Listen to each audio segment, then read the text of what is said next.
Orange ಇದೆ ನೋಡಿ, ಅದು ಆರೆಂಜ್ ಇದೆ ನೋಡಿ. ಪುಯ್ ಪುಯ್ ಮಾಡಿ. 23.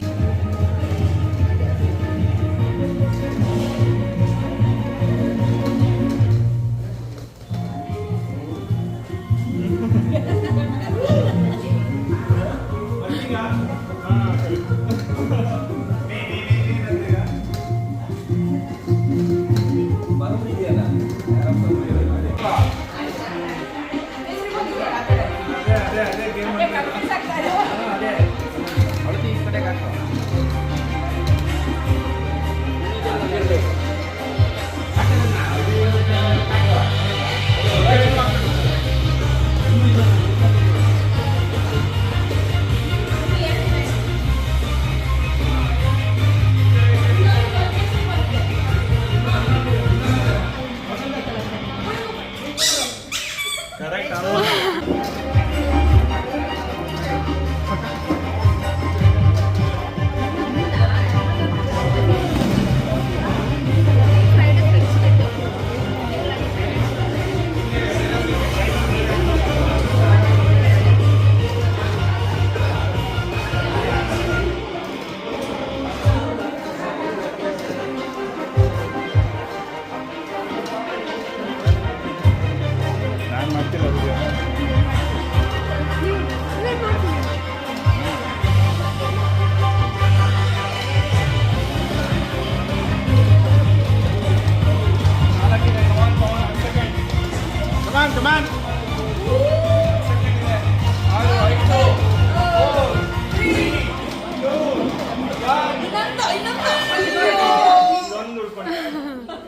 ಈ ಬಿಚ್ ಇವರಿಗೆ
ಚೆನ್ನಾಗಿದ್ದೀರಾ ಆಂಟಿ?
ಹಿಂಗಡೊಂದು ಹೆಣ್ಣಾಗಿ ಬಂದಂತೆ ಕಂಡೆ, ಕಂಡು ನಿಂತೆ, ನಿಂತು ಸೋತೆ, ಸೋತು ಕವಿಯಾಗಿ ಕವಿತೆ ಹಾಡಿದೆ.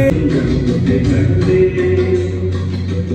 ಹಿಂಗಡೊಂದು ಹೆಣ್ಣಾಗಿ ಬಂದಂತೆ ಕಂಡೆ, ಕಂಡು ನಿಂತೆ, ನಿಂತು ಸೋತೆ, ಸೋತು ಕವಿಯಾಗಿ ಕವಿತೆ ಹಾಡಿದೆ. ಬೆಳದಿಂಗಳೊಂದು ಹೆಣ್ಣಾಗಿ ಬಂದಂತೆ ಕಂಡೆ.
ಕಂಡೆ ಕಂಡು ನಿಂತೆ ನಿಂತು ಸೋತೆ ಸೋತು ಕವಿಯಾಗಿ ಕವಿತೆ ಹಾಡಿದೆ ಬೆಳದಿಂಗಳೊಂದು ಬೆಣ್ಣಾಗಿರುವಂತೆ ಕಂಡೆ.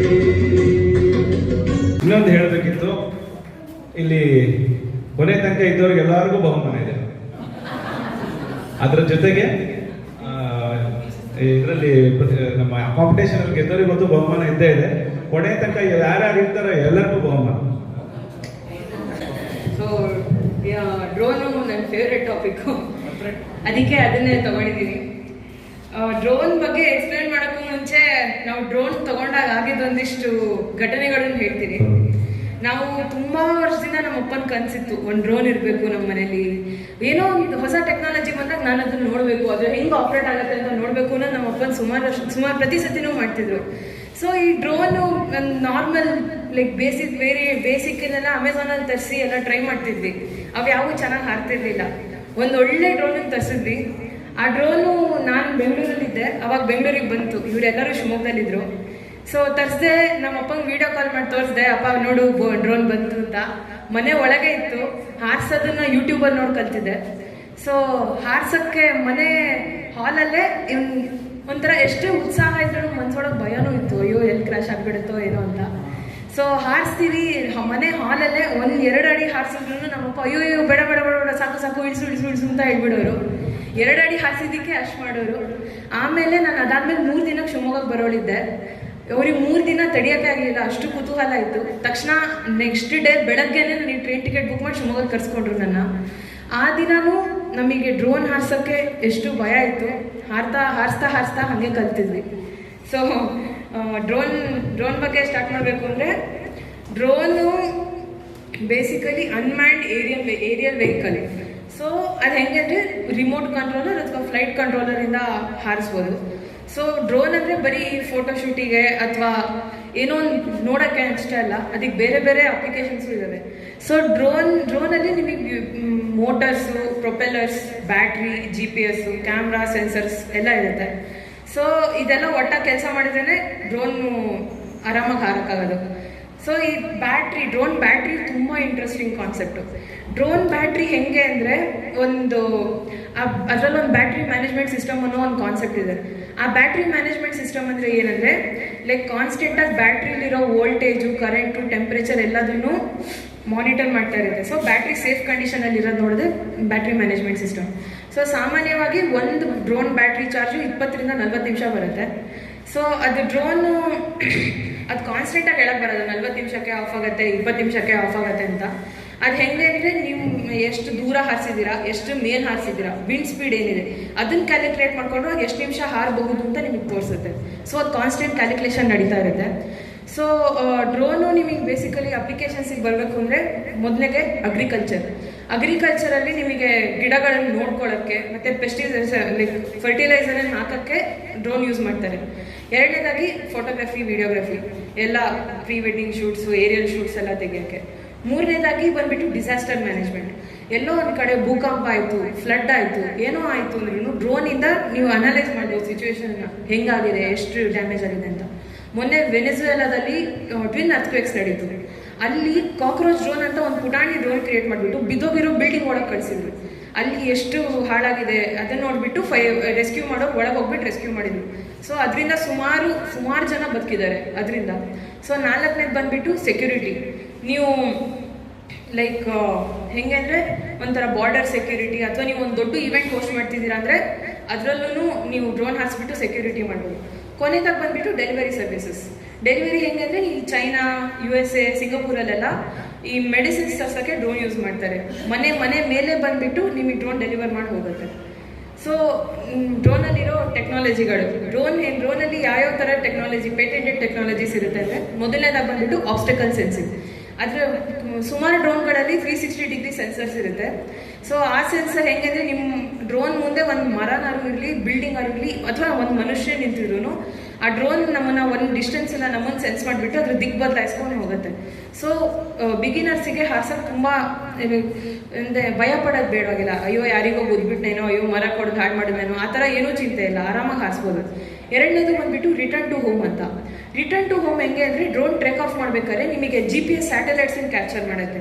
ಒಂದು ಡ್ರೋನ್ ಸುಮಾರಾಗಿ ಒಂದು 20-25 ಸ್ಯಾಟಲೈಟ್ಸನ್ನು ಕ್ಯಾಪ್ಚರ್ ಮಾಡುತ್ತೆ. ಆ ಸ್ಯಾಟಲೈಟ್ಸನ್ನು ಕ್ಯಾಪ್ಚರ್ ಮಾಡಿಬಿಟ್ಟು ಅದ್ರ ಮೇಲೆ ನಿಮ್ಮ ಮನೆ ನಿಮ್ಮ ಸ್ಟಾರ್ಟಿಂಗ್ ಪಾಯಿಂಟನ್ನು ಸೆಟ್ ಮಾಡಿರುತ್ತೆ. ಸೊ ನೀವೆಲ್ಲೋ ದೂರ ಹೋದ್ರಿ, ನಿಮ್ಮ ಕಂಟ್ರೋಲರ್ ಸಿಗ್ನಲ್ ಕಳೆದೋಯ್ತು, ಬ್ಯಾಟ್ರಿ ಲೋ ಆಯಿತು ಅಂದರೆ ಡ್ರೋನ್ ತಾನೇ ವಾಪಸ್ ಬಂದು ಸ್ಟಾರ್ಟಿಂಗ್ ಪಾಯಿಂಟಿಗೆ ಬರುತ್ತೆ. ಮೂರನೇದಾಗಿ ವೇ ಪಾಯಿಂಟ್ ನ್ಯಾವಿಗೇಷನ್ ಅಂತ. ವೇ ಪಾಯಿಂಟ್ ನ್ಯಾವಿಗೇಷನ್ ಅಂದರೆ ನೀವು ಒಂದಿಷ್ಟು ಜಿಯೋ ಕೋಆರ್ಡಿನೇಟ್ ಸೆಟ್ ಮಾಡಿಬಿಟ್ಟು ನೀವು ಡ್ರೋನಿಗೆ ಇದೇ ದಿಕ್ಕಲ್ಲಿ ನೀವು ಹೋಗು ಅಂತ ಹೇಳಿದ್ರೆ ಡ್ರೋನ್ ಅದೇ ದಿಕ್ಕಲ್ಲಿ ಹೋಗುತ್ತೆ. ನೀವು ಒಂದು ಅಗ್ರಿಕಲ್ಚರಲ್ ಲ್ಯಾಂಡಲ್ಲಿ ನೀವು ಒಂದಿಷ್ಟು ಏರಿಯಾ ಮಾತ್ರ ಫರ್ಟಿಲೈಸ್ ಮಾಡಬೇಕು ಅಂದರೆ ನೀವು ಆ ಥರ ಜಿಯೋ ಕೋಆರ್ಡಿನೇಟ್ ಸೆಟ್ ಮಾಡ್ಬೋದು. ಸೊ ಡ್ರೋನ್ ಅದೇ ದಾರಿಯಲ್ಲಿ ಹೋಗಿ ಬರುತ್ತೆ. ಸೊ ಇನ್ನೊಂದು ಬಂದುಬಿಟ್ಟು auto take off and auto landing. So ಒಂದು ಬಟನ್ ಪ್ರೆಸ್ ಮಾಡಿದ್ರೆ ಡ್ರೋನ್ ಟೇಕ್ ಆಫ್ ಆಗಿಬಿಟ್ಟು ಒಂದು ಸೇಫ್ ಡಿಸ್ಟೆನ್ಸಲ್ಲಿ ಇರುತ್ತೆ, ಒಂದು 2 ಅಡಿ 3 ಅಡಿ. ಅಥವಾ ಇನ್ನೊಂದು ಬಟನ್ ಹೋದ್ರೆ ಹಾಗೆ ಆಟೋಮೆಟಿಕ್ಕಾಗಿ ಸೇಫಾಗಿ ಲ್ಯಾಂಡ್ ಆಗುತ್ತೆ. ಸೊ ಕೊನೆಗೆ ಹೇಳ್ಬೇಕಂದ್ರೆ ಡ್ರೋನ್ ಕ್ಯಾಮ್ರಾ ವಿಡಿಯೋ ಶೂಟಿಂಗ್ ಅಷ್ಟೇ ಬಿಟ್ಟು ಇನ್ನೆಲ್ಲ ಅಗ್ರಿಕಲ್ಚರ್ ಎಲ್ಲ ಅಪ್ಲಿಕೇಶನ್ಸ್ಗೂ ಯೂಸ್ ಆಗುತ್ತೆ. Thank you.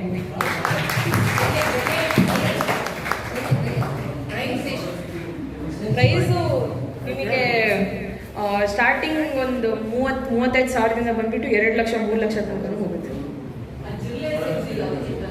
ಅದಿನ್ನೂ ರಿಸರ್ಚಲ್ಲಿದೆ. ದೊಡ್ಡದು ಫಿಲಮ್ ಶೂಟಿಂಗು ಇದೆ, KK ಶೂಟಿಂಗಿಗೆಲ್ಲ ನಿಮಗೆ 5-6 ಲಕ್ಷ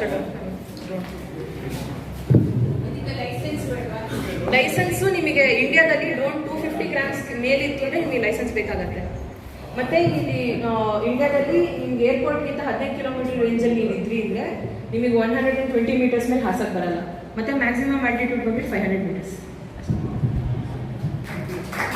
ಅಲ್ಲೇ ಕೊಡು, ಫೈಲ್ ಕೊಡು.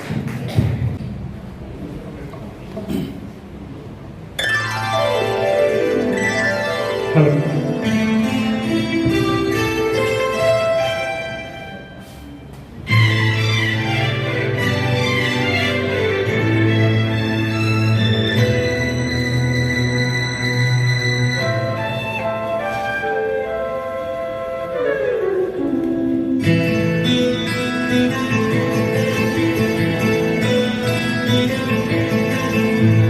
ಎಂದೆಂದೂ ನಿನ್ನನ್ನು ಮರೆತು ಬದುಕಿರಲಾರೆ.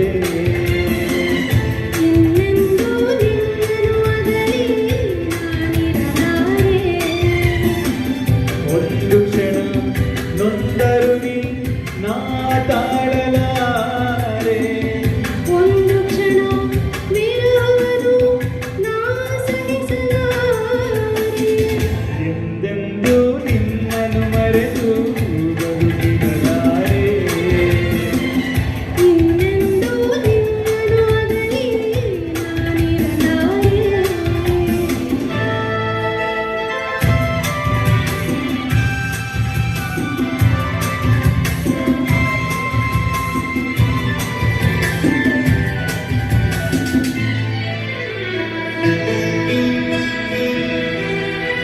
ಸಾಗರ ಹುಣ್ಣಿಮೆ ಕಂಡು ಉಕ್ಕುವ ರೀತಿ ನಿನ್ನನ್ನು ಕಂಡ ದಿನವೇ ಹೊಮ್ಮಿತು ಪ್ರೀತಿ. ಓಹೋ ನೀ ಕಡಲಾದರೆ ನಾನದಿಯಾಗುವೆ. ನಿನ್ನದೇ ಓಡಿ ಓಡಿ ನಿನ್ನ ಸೇರುವೆ ಸೇರುವೆ ಸೇರುವೆ. ಎಂದೆಂದೂ ನಿನ್ನನ್ನು ಮರೆತು ಬದುಕಿರಲಾರೆ. ಇನ್ನೆಂದೂ ನಿನ್ನನ್ನು ಅಗಲಿ ನಾನಿರಲಾರೆ.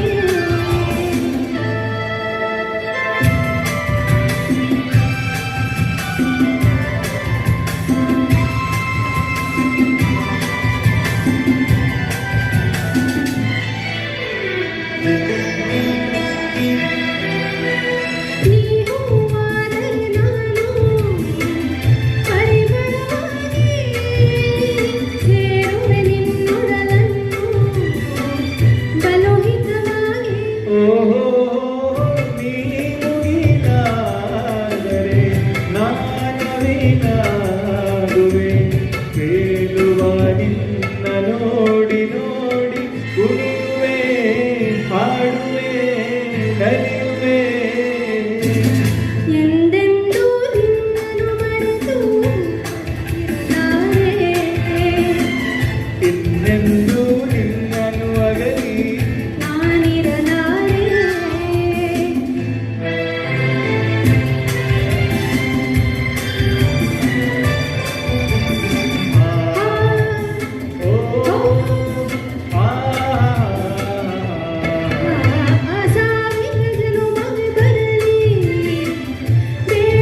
ಬಾಳುವೆ ಬಾಳುವೆ ಎಂದೆಂದು ಎಂದೆಂದೂ ನಿನ್ನನ್ನು ಮರೆತು ಬದುಕಿರಲಾರೆ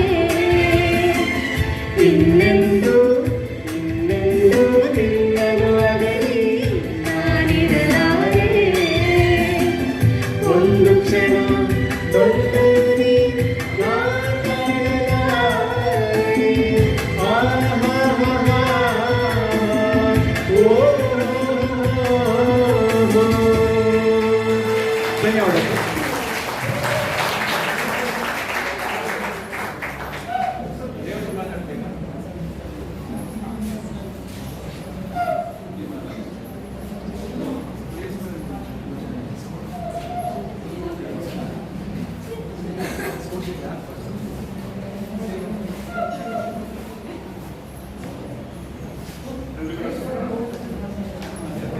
ಹಲೋ, ಎಲ್ರಿಗೂ ನಮಸ್ಕಾರ. ಈ ಸಿರಿ ಶುರು ಮಾಡಿರೋ ಟೆಕ್ ಟಾಕ್ ಮುಂದುವರೆದ ಭಾಗವಾಗಿ ನಾನು ನಿಮ್ಮೊಂದಿಗೆ AI ಬಗ್ಗೆ ವಿಷಯವಾಗಿ ಮಾತಾಡೋಕ್ಕೆ ಇಷ್ಟಪಡ್ತೀನಿ. ಈಗಿನ ಬಸ್ ವರ್ಡ್ ಅಂತಲೇ ಹೇಳ್ಬೋದು, ಆರ್ಟಿಫಿಷಿಯಲ್ ಇಂಟೆಲಿಜೆನ್ಸ್ ಅಥವಾ ಕೃತಕ ಬುದ್ಧಿಮತ್ತೆ ಅಂತ ಕರಿತೀವಿ ಕನ್ನಡದಲ್ಲಿ. ಸೊ ಈಗ ಯಾರ ಬಾಯಲ್ಲಿ ಕೇಳಿದ್ರು AI ಈಗ ಪ್ರತಿದಿನ ನಾವು ವಾಟ್ಸಪ್ ಓಪನ್ ಮಾಡಿದ್ರು ಯಾರಾದ್ರು ಇಮೇಜ್ ಶೇರ್ ಮಾಡಿರ್ತಾರೆ, ಅದು AI ಜನರೇಟೆಡ್ ಆಗಿರುತ್ತೆ. ಸೊ ಸಿಂಪಲ್ ಆಗಿ ಲೈಕ್ ಬೇಸಿಕ್ ಆಗಿ ನಾವು ಹೇಗೆ ಏನು ಅರ್ಥ ಮಾಡ್ಕೋಬೇಕು ಅನ್ನೋದನ್ನ ಒಂದ್ಸಲಿ ಹೇಳ್ತೀನಿ. ಸೊ AI ಅಂದರೆ ಈಗ ನಾವು ದಿನ ನಮಗೆ ಗೊತ್ತಿಲ್ದಿರೋಂಗೆ ನಾವು ಒಂದು 3-4 ವರ್ಷದಿಂದ AI ಯೂಸ್ ಮಾಡ್ತಿದ್ದೀವಿ. ಹೇಗೆ ಅಂದರೆ ನೀವು ಫೇಸ್ಬುಕ್ ಓಪನ್ ಮಾಡಿ ಒಂದು 2-3 ಪೋಸ್ಟ್ ಲೈಕ್ ಮಾಡಿರ್ತೀರ, ಅದೇ ಒಂದು 2 ಅವರ್ಸ್ ಬಿಟ್ಟು ಮತ್ತೆ ಓಪನ್ ಮಾಡಿದ್ರೆ ಅದೇ ಥರ ಒಂದು ಕಂಟೆಂಟ್ ನಿಮಗೆ ಬಂದಿರುತ್ತೆ ಪೇಜಲ್ಲಿ. ಸೊ AI ನಾವು ಯೂಸ್ ಮಾಡೋ ಲೈಕ್ ನಾವು ಮಾತಾಡೋ AI ಅನ್ನೋ ಮುಂಚೆನೇ ಅದು ಆಲ್ರೆಡಿ ನಮಗೆ ಡೈಲಿ ಲೈಫಲ್ಲಿ ಆಲ್ರೆಡಿ ಬಂದಾಗಿತ್ತು. ಸೊ ಅದು one of the use case. So AI ಹೇಗೆ ಇಷ್ಟೊಂದು ಬೆಳೀತು ಅಂತ ಯೋಚನೆ ಮಾಡೋದಾದರೆ, ಈಗ ಒಂದು ಸಿಂಪಲ್ ಎಕ್ಸಾಂಪಲ್ ಕೊಡ್ತೀನಿ. ಒಂದು ಸಣ್ಣ ಮಗು ಹತ್ರ ಹೋಗಿ 3 ಫೋಟೋ ತೋರಿಸ್ತೀನಿ. ಅದರಲ್ಲಿ ಒಂಥರ ಬೆಕ್ಕಿರುತ್ತೆ, ಕರಿಬೇಕು, ಇನ್ನೊಂದರಲ್ಲಿ ಬಿಳಿ ಬೆಕ್ಕಿರುತ್ತೆ, ಇನ್ನೊಂದರಲ್ಲಿ ಒಂಥರ ನಾರ್ಮಲ್ ಬ್ರೌನ್ ಕಲರ್ ಬೆಕ್ಕಿರುತ್ತೆ. ಈಗ 4ನೇ ಫೋಟೋ ಗಿಡದ್ದು ಅಥವಾ ಮರದ್ದು ಫೋಟೋ ತೋರಿಸಿದಾಗ ಆ ಮಗು ಹೇಳುತ್ತೆ ಇದು ಬೆಕ್ಕಿಂತಲ್ಲ ಬೇರೆದು ಅಂತ. ಅದೇ ಥರ AI ಬಂದ್ಬಿಟ್ಟು ಫುಲ್ ಇಂಜಿನಿಯರ್ಸ್ ಎಲ್ಲ ಸೇರಿಕೊಂಡು ಟ್ರೈನ್ ಮಾಡಿರ್ತಾರೆ ಮಾಡಲ್ಸ್ ಅಂತ ಎಲ್ಲ. ಸೊ ಒಂದು ಇಮೇಜ್ ಈ ಥರ ತೋರಿಸಿದ್ರೆ ಅಕಸ್ಮಾತ್ ಒಂದು ವ್ಯಕ್ತಿ ಗಂಡು ಹುಡುಗನದು ಫೋಟೋ ತೋರಿಸಿದಾಗ ಓಕೆ ಗಂಡು ಹುಡುಗ ಈ ಥರ ಇರುತ್ತೆ ಅಂತ ಅದಕ್ಕೊಂದು ಸ್ಕೋರ್ ಆ್ಯಡ್ ಮಾಡ್ಕೊಂಡಿರುತ್ತೆ. ಸೊ ಇನ್ನೊಂದು ಫೋಟೋ ತೋರಿಸಿದಾಗ ಅದಕ್ಕೆ ಸಿಮಿಲರ್ ಸ್ಕೋರ್ ಇದೆಯಾ ಇಲ್ವಾ ಅಂತ ಚೆಕ್ ಮಾಡಿಕೊಂಡು ಇದು ಗಂಡು ಹುಡುಗನ ಅಥವಾ ಬೆಕ್ಕ ಏನು ಅಂತ ಡಿಸೈಡ್ ಮಾಡಿಕೊಂಡು ಅದು ಡಿಸೈಡ್ ಲೈಕ್ AI ರಿಸಲ್ಟ್ ಕೊಡುತ್ತೆ ಏನು ಅಂತ. That is called as machine learning. So ಈಗ ನೀವು ಹೊಸ ಇಂಜಿನಿಯರಿಂಗ್ ಕೋರ್ಸಸ್ ನೋಡಿರ್ಬೋದು, ಕಂಪ್ಯೂಟರ್ ಸೈನ್ಸ್ ಅಂತ ಒಂದೇ ಇತ್ತು, ಈಗ AI ML ಸೈಬರ್ ಸೆಕ್ಯೂರಿಟಿ ಅಂತ ಮತ್ತೆ ಹೊಸ ಕೋರ್ಸ್ ಬಂದಿದೆ. ಅದೇ ಥರ artificial intelligence and machine learning both hand in hand. So ಈಗ AI ಹೇಗೆ ನೀವು ಟ್ರೀಟ್ ಮಾಡ್ಬೋದು ಅಂದರೆ, ಒಂದು ಸಣ್ಣ ಹುಡುಗ ಅಂದರೆ ಈಗಿನ್ನೂ ಫುಲ್ PhD ಮಾಡ್ಕೊಂಡು ಬಂದಿದ್ದಾನೆ, ಬಟ್ ನಿಮಗೋಸ್ಕರನೇ ನೀವು ಏನೇನು ಕೇಳ್ತಿರೋ ನೀವು ಉತ್ತರ ಕೊಡೋಕ್ಕೆ ಅಂತಲೇ ಇರೋ ವ್ಯಕ್ತಿ ಥರ ನೀವು ಟ್ರೀಟ್ ಮಾಡ್ಬೋದು. ಸೊ AI ಎಲ್ಲೆಲ್ಲಿ ಯೂಸ್ ಮಾಡ್ಬೋದು ಅಂತ ಕೇಳಿದ್ರೆ, ಗೂಗಲ್ ಅವ್ರ ಜೆಮಿನಿ ಇದೆ, ChatGPT ಅಂತ ಇದೆ, ಅದು ಫಸ್ಟ್ ಬಂದಿತ್ತು 2022 ಆಮೇಲೆ ಪರ್ಪ್ಲೆಕ್ಸಿಟಿ ಅಂತಲೂ ಇತ್ತು, ಈಗ ಅದು ರೆಲೆವೆನ್ಸ್ ಕಳ್ಕೊತಾ ಹೋಯಿತು. ಕ್ಲಾಡ್ ಅಂತ ಬಂದಿದೆ, ಅದು ಸಾಫ್ಟ್ವೇರ್ ಡೆವಲಪರ್ಸ್ ತುಂಬ ಯೂಸ್ ಮಾಡ್ತಾರೆ. ಸೊ ಈ ಥರ ಬೇರೆ ಬೇರೆ ಕಂಪ್ನಿಗಳು ನಿಮಗೆ ಕೊಡ್ತವೆ ಮಾಡಲ್ಸು. ಆ ಮಾಡಲ್ಸಲ್ಲೂ ಬೇರೆ ಬೇರೆ ವೆರೈಟಿ ಇರುತ್ತೆ, ಬೇಸಿಕ್, ಸ್ಟ್ಯಾಂಡರ್ಡು ಅಥವಾ ಪ್ರೀಮಿಯಂ ಅಂತ ಇದೆ. ಸೊ ಇದಕ್ಕೆ ತಕ್ಕಂಗೆ ನಾವು ಯೂಸ್ ಮಾಡ್ಕೋಬೋದು. ಸೊ ಇಷ್ಟನ್ನು ಹೇಳೋಕ್ಕೆ ಇಷ್ಟಪಡ್ತೀನಿ AI ರಿಲೇಟೆಡ್. Thank you.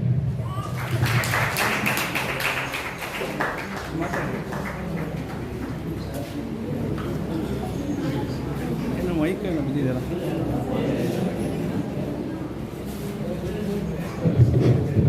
ಎಲ್ಲರಿಗೂ ನಮಸ್ಕಾರ. ಇಂದಿನ ಈ ಒಂದು ಸ್ನೇಹಕೂಟವನ್ನು ಬಹಳ ಸುಂದರವಾಗಿ ಅಚ್ಚುಕಟ್ಟಾಗಿ ಆಯೋಜಿಸಿದಂಥ ನಮ್ಮ ಮಣಿ ಮತ್ತು ಕುಟುಂಬದವರಿಗೆ ನಮ್ಮ ಸ್ನೇಹದ ಎಲ್ಲರ ಪರವಾಗಿ ಹೃತ್ಪೂರ್ವಕವಾದ ಧನ್ಯವಾದಗಳನ್ನು ಅರ್ಪಿಸ್ತಾ ಇದ್ದೇನೆ. ಹಾಗೆಯೇ ಈ ಒಂದು ಇವತ್ತಿನ ಈ ಕಾರ್ಯಕ್ರಮದಲ್ಲಿ ಅವರು ಒಂದು ಹೊಸ ಕಾನ್ಸೆಪ್ಟ್ ಇಟ್ಕೊಂಡು ಹಾಡು ಮತ್ತು ಅದರ ಮಧ್ಯದಲ್ಲಿ ಟೆಕ್ ಟಾಕ್ ಅಂತೇಳಿ ಭಾಳ ಇಂಟ್ರೆಸ್ಟಿಂಗ್ ಆಗಿತ್ತು, ತುಂಬ ಚೆನ್ನಾಗಿ. ಕೆಲವೊಂದು ನಮಗೆ ಗೊತ್ತಿದ್ದಿರೋ ವಿಷಯಗಳನ್ನೆಲ್ಲ ಲಾಸ್ಟ್ ಟೈಮ್ ಮೊಬೈಲ್ ಬಗ್ಗೆ ಹೇಳಿದರು, ಈ ಸಲ ಕೆಲವೊಂದು ಟೆಕ್ನಿಕಲ್ ಇದ್ರ ಬಗ್ಗೆ ಹೇಳೋದು ನಿಜವೂ ಭಾಳ ಒಳ್ಳೆಯ ಕಾನ್ಸೆಪ್ಟ್ ಇದು. ಇದನ್ನೆಲ್ಲ ಇಡೀ ಕುಟುಂಬದವರು, ಮಗ, ಸೊಸೆ, ಮಗಳು, ಅವ್ರ ಮನೆಯವರು ಎಲ್ಲ ಸೇರಿಕೊಂಡು ನಮಗೆ ಭಾಳ ಚೆನ್ನಾಗಿ ರಂಜನೆಯನ್ನು ಕೊಟ್ಟಿದ್ದಾರೆ. ಹಾಗಾಗಿ ಅವರಿಗೆ ನಮ್ಮ ಸ್ನೇಹದ ಕೂಟದ ಪರವಾಗಿ ಅನಂತ ಧನ್ಯವಾದಗಳನ್ನು ತಿಳಿಸಿ.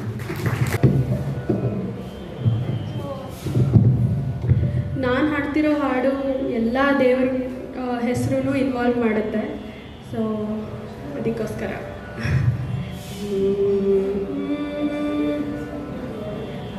ಶಿವ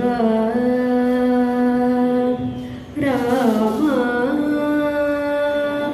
ಕೃಷ್ಣ ಗೋವಿಂದ ನರಹರಿ ನಾರಾಯಣ ಕಾಶಿ ವಿಶ್ವನಾಥ ವಿಶ್ವನಾಥ ನಾರಾಯಣ ನರಹರಿ ಗೋವಿಂದ ಕೃಷ್ಣ ರಾಮ ಶಿವ ಶಿವ ರಾಮ ಕೃಷ್ಣ ಗೋವಿಂದ ನರಹರಿ ನಾರಾಯಣ ಕಾಶಿ ವಿಶ್ವನಾಥ ಶಿವ ರಾಮ ಕೃಷ್ಣ ಗೋವಿಂದ ನರಹರಿ ನಾರಾಯಣ ಕಾಶಿ ವಿಶ್ವನಾಥ ಶಿವ ರಾಮ ಕೃಷ್ಣ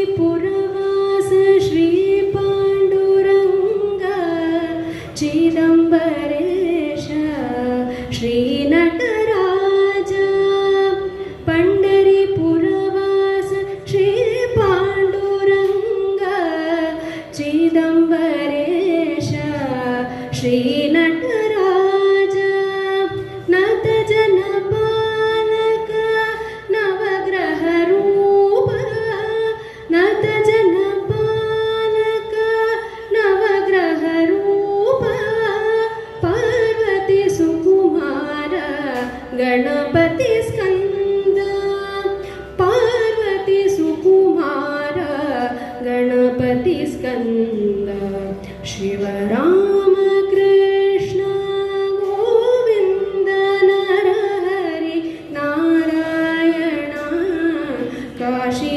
विश्वनाथ शिव राम कृष्ण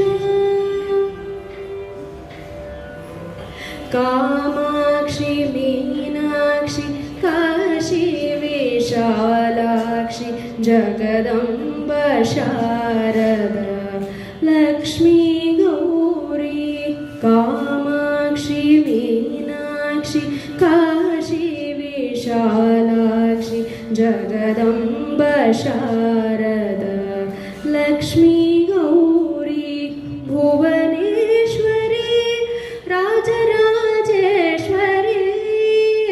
भुवनेश्वरी राजराजेश्वरी शिवशङ्करी परमेश्वरी बृहदीश्वरी आदिपराशक्ति अखिलाण्डेश्वरी आदिपराशक्ति अखिलाण्डेश्वरी शिव राम कृष्ण गोविन्द नरहरि नारायण काशी विश्वनाथ शिव राम कृष्ण अंजन सुकुमार श्री आंजनेय मंत्रालय वास श्री राघवेन्द्र अंजन सुकुमार श्री आंजनेय मंत्रालय वास श्री राघवेन्द्र गुरुवायूरपुरवास गुरुवायूरप्प गुरुवायूरपुरवास गुरुवायूरप्प गुरुवायूरपुरवास गुरुवायूरप्प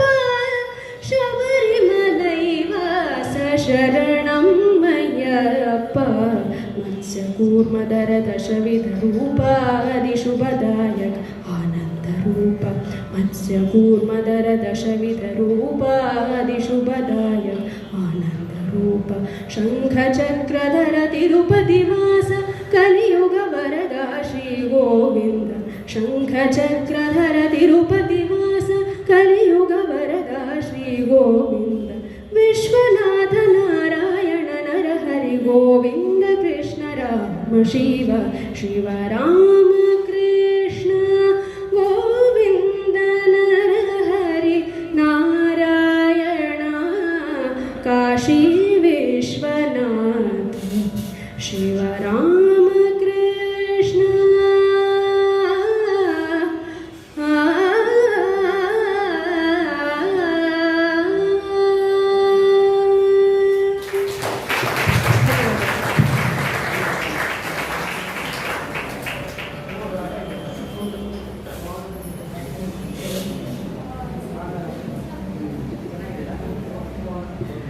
ಮುಂದುವರಿದ ಭಾಗದಲ್ಲಿ ನಾನು ನನ್ನ ಟಿಕ್ಟಾಕ್ ಹೇಳ್ತಿದ್ದೀನಿ.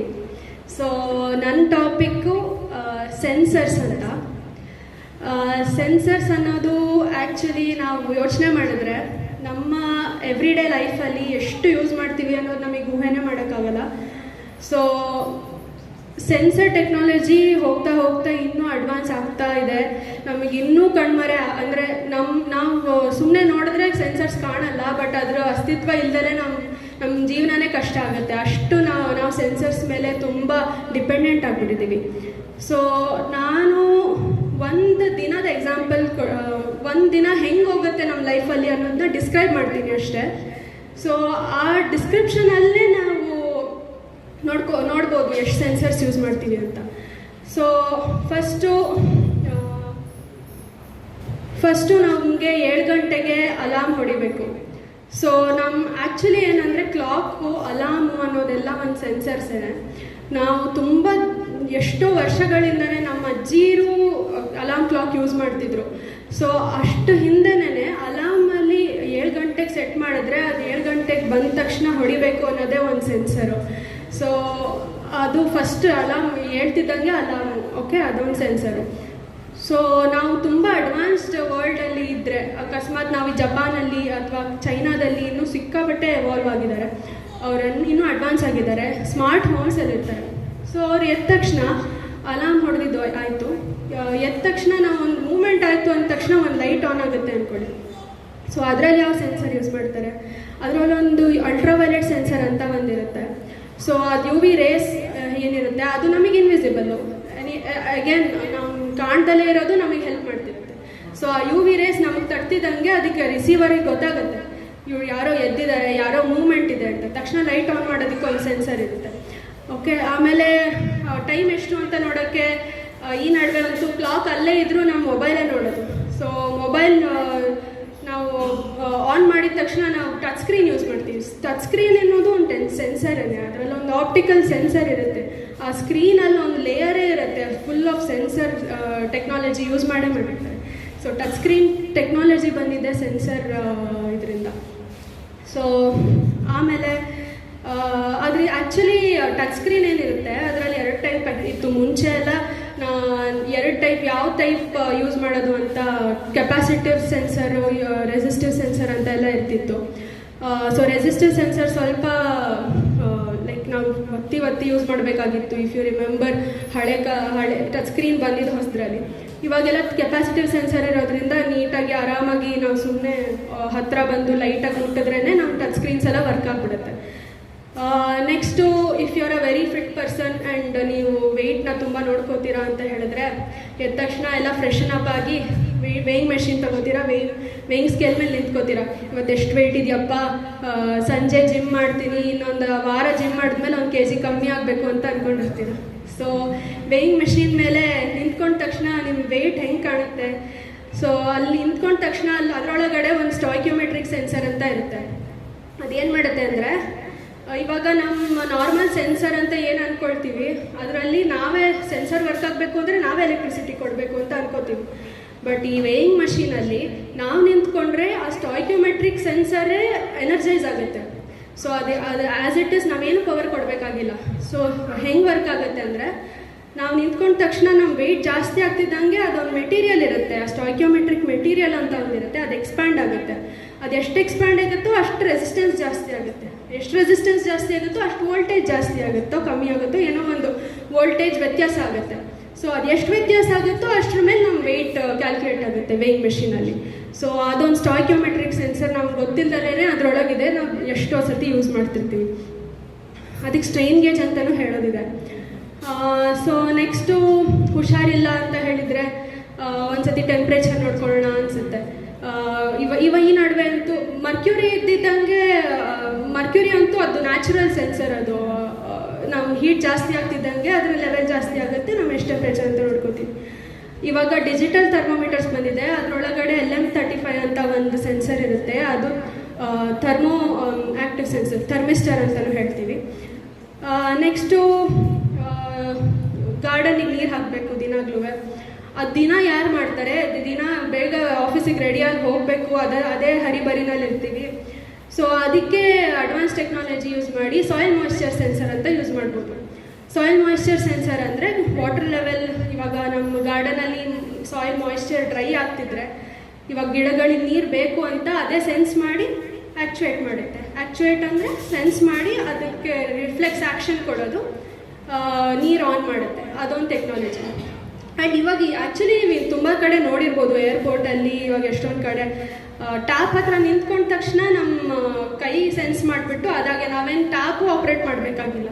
ಅದು ಆ್ಯಕ್ಚುಲಿ ತುಂಬ ಪ್ರಿವೆಲೆಂಟ್ ಆಗಿದ್ದು ಕೋವಿಡ್ ಟೈಮಲ್ಲಿ, ಅಲ್ಲಿ ಏನೂ ಟಚ್ ಮಾಡಬಾರ್ದು ಅದು ಇದು ಅಂತ ಎಲ್ಲ ಇದ್ದಾಗ ಅಲ್ಲಿ ಇನ್ಫ್ರಾರೆಡ್ ಸೆನ್ಸರ್ ಅಂತ ಒಂದಿರುತ್ತೆ. ಇನ್ಫ್ರಾರೆಡ್ ನಾನು ಆವಾಗಲೇ UV ಸೆನ್ಸರ್ ಅಂತ ಹೇಳಿದ್ನಲ್ಲ, ಅಲ್ಟ್ರಾವೈಲೆಟ್ ಸೆನ್ಸರು, ಅದೇ ಥರ ಇನ್ಫ್ರಾರೆಡ್ಡು ಒಂದು ಇನ್ವಿಸಿಬಲ್ ರೇಸು, ರೇಡಿಯೋ ವೇವ್ಸ್ ಥರನೇ ಅದು. ಲೈಟ್ಗಿಂತ ಲೈಟಲ್ಲಿ ಏನು ವಿಬ್ಗಯರ್ ಇರುತ್ತಲ್ವ, ವೈಲೆಟ್ ಕಮ್ಮಿ ಆ್ಯಂಡ್ ರೆಡ್ ಜಾಸ್ತಿ.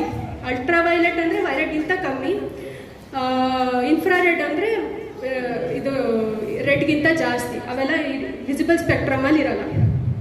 ಸೊ IR ಸೆನ್ಸರಲ್ಲೂ ಒಂದು ಟ್ರಾನ್ಸ್ಮಿಟರ್ ರಿಸೀವರ್ ಅಂತ ಇರುತ್ತೆ. ನಮ್ಮ ರಿಮೋಟಲ್ಲೂ ವರ್ಕ್ ಆಗೋದು, TV ರಿಮೋಟಲ್ಲೂ ಸೆನ್ಸರ್ ಇರುತ್ತೆ. ಅದರಲ್ಲೂ ನಾವು ಇನ್ಫ್ರಾರೆಡ್ ರೇಸ್ನ ಎಮಿಟ್ ಮಾಡ್ತೀವಿ, ಅಲ್ಲಿ TVನಲ್ಲಿ ರಿಸೀವರ್ ಸೆನ್ಸರ್ ಇರುತ್ತೆ. ಸೊ ಅದು ಒಂದು ಸೆನ್ಸರು. ಓಕೆ, ಆಮೇಲೆ ನಾವು ಆಫೀಸಿಗೆ ಹೋಗ್ತೀವಿ, ಇಲ್ಲಾಂದರೆ ಮನೆಯಲ್ಲೇ ಅಂದ್ಕೊಳ್ಳಿ. ಇವಾಗೆಲ್ಲ ಅಪಾರ್ಟ್ಮೆಂಟ್ಸಲ್ಲಿ ನಾವು ಟೋಸ್ಟರ್ ಏನೋ ಆನ್ ಮಾಡಿರ್ತೀವಿ, ಏನೋ ಎಲೆಕ್ಟ್ರಿಕಲ್ ಅಪ್ಲಯನ್ಸ್ ಆನ್ ಮಾಡಿಬಿಟ್ಬಿಟ್ಟಿರ್ತೀವಿ. ಒಳಗಡೆ ಶಾರ್ಟ್ ಸರ್ಕ್ಯೂಟ್ ಆಗುತ್ತೋ ಏನಾಗುತ್ತೋ, ನಾವು ಒಳಗಡೆ ಏನೋ ಮಾಡ್ತಿರ್ತೀವಿ. ಆವಾಗ ಫುಲ್ ಮನೆಯೆಲ್ಲ ಹೊಗೆ ಆದಾಗ ಏನಾಗುತ್ತೆ, ಆವಾಗ ಸ್ಮೋಕ್ ಡಿಟೆಕ್ಟರ್ ಅಂತ ಇರುತ್ತೆ, ಸ್ಮೋಕ್ ಡಿಟೆಕ್ಟಿಂಗ್ ಸೆನ್ಸರ್ ಅಂತ ಒಂದಿರುತ್ತೆ.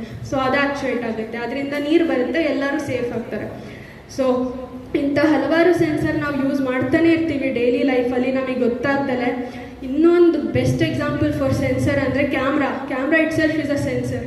ಸೊ ಕ್ಯಾಮ್ರಾದಲ್ಲಿ ಆಬ್ಜೆಕ್ಟ್ ಡಿಟೆಕ್ಷನ್ ಮಾಡ್ಬೋದು, QR ಕೋಡ್ ಸ್ಕ್ಯಾನಿಂಗ್ ಮಾಡ್ಬೋದು, ಎಲ್ಲದೂ ನಮ್ಮ ರಿಯಲ್ ವರ್ಲ್ಡಲ್ಲಿ ಅಪ್ಲೈ ಆಗ್ತಾನೆ ಇರುತ್ತೆ. We should just take some time to appreciate these new technologies and we should learn about them and use more of these technologies for it to become more prevalent in India. ಇವಾಗಲೇ ಚೈನಾದಲ್ಲಿ, ಜಪಾನಲ್ಲಿ ತುಂಬಾ use ಮಾಡ್ತಿದ್ದಾರೆ, ಇಂಡಿಯಾದಲ್ಲೂ ತುಂಬ use ಮಾಡಬೇಕು ಅಂತ ನಂಗೆ ಅನಿಸುತ್ತೆ. And we have to make it possible. Thank you. So ಎಲ್ಲರಿಗೂ ಈಗ ಪ್ರೈಸ್ ಡಿಸ್ಟ್ರಿಬ್ಯೂಷನ್ ಮಾಡೋ ಸಮಯ ಎಲ್ಲರಿಗೂ, ಮತ್ತು ವಿಜೇತರಿಗೆ. ಈಗ ವಿಜೇತರ ಹೆಸರು ಹೇಳ್ಬೇಕಂದ್ರೆ, ಫಸ್ಟ್ ಪ್ರೈಸ್ ಸಿತಾರ ಅಂತ 29 ಸೆಕೆಂಡ್ಸಲ್ಲಿ ಟಾಸ್ಕ್ ಕಂಪ್ಲೀಟ್ ಮಾಡಿದ್ದಾರೆ, ದಯಮಾಡಿ ಬನ್ನಿ. ಆಮೇಲೆ second prize Roopa Sanjay 31 seconds, ಒಟ್ಟಿಗೆ ಕೊಡ್ತೀನಿ ಪ್ರೈಸ್, 1 ಸೆಕೆಂಡ್ ಕೊಟ್ಟು ಬನ್ನಿ. ಥರ್ಡ್ ಪ್ರೈಸ್ ರೂಪಾ ವೆಂಕಟಾಚಲ ಅವ್ರ ಮಿಸಸ್ಸು, ಅವರು 31 ಸೆಕೆಂಡ್ಸ್. ರೂಪಾ ಸಂಜಯ್, ರೂಪಾ ವೆಂಕಟಾಚಲ ಇಬ್ಬರು 31 ಸೆಕೆಂಡ್ಸು. ಆಮೇಲೆ ಕೂದುಳ್ಳಿ ಮಂಜಣ್ಣ ಅವರು 37 ಸೆಕೆಂಡ್ಸಲ್ಲಿ ಕಂಪ್ಲೀಟ್ ಮಾಡಿದ್ದಾರೆ, ಅವ್ರಿಗೂ ಪ್ರೈಸು. ಇದರಲ್ಲಿ ಡಿಫ್ರೆನ್ಷಿಯನ್ಸೇ ಇಲ್ಲ, ಫಸ್ಟ್ ಸೆಕೆಂಡ್ ಅಂತ. ನಾನು ಇಲ್ಲಿ ಟೈಮ್ ಹೇಳ್ತೀನಿ, ಪ್ರೈಸ್ ಎಲ್ಲರಿಗೂ ಒಂದೇ ಥರ. ಡಾಕ್ಟರ್ ನಾಗರಾಜ್ ಅವರು ಮೋಸ್ಟ್ಲಿ ಹೋಗಿದ್ದಾರೆ ಮನೆಗೆ, ಅವ್ರ ಪ್ರೈಸನ್ನು ನಾನು ಶ್ರೀಧರ್ ಡಾಕ್ಟರ್ ತಲುಪಿಸ್ತೀನಿ. ಅವರು 38 ಸೆಕೆಂಡ್ಸಲ್ಲಿ ಕಂಪ್ಲೀಟ್ ಮಾಡಿದ್ದಾರೆ.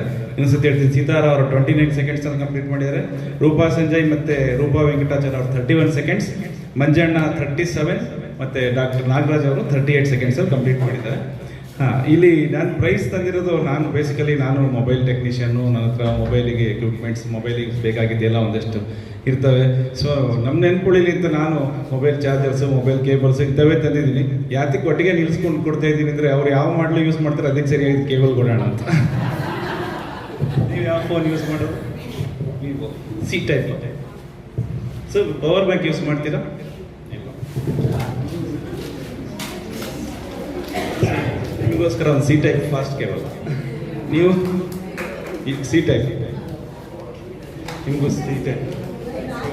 ನೀವು ಅದು ಸ್ಯಾಮ್ಸಂಗ್ ಯಾವ C type? C type fast cable. ಮಂಜಣ್ಣವರು ಮತ್ತೆ ಬರಬೇಕು ಪ್ರೈಸ್ ಇಸ್ಕೊಳ್ಳೋಕ್ಕೆ.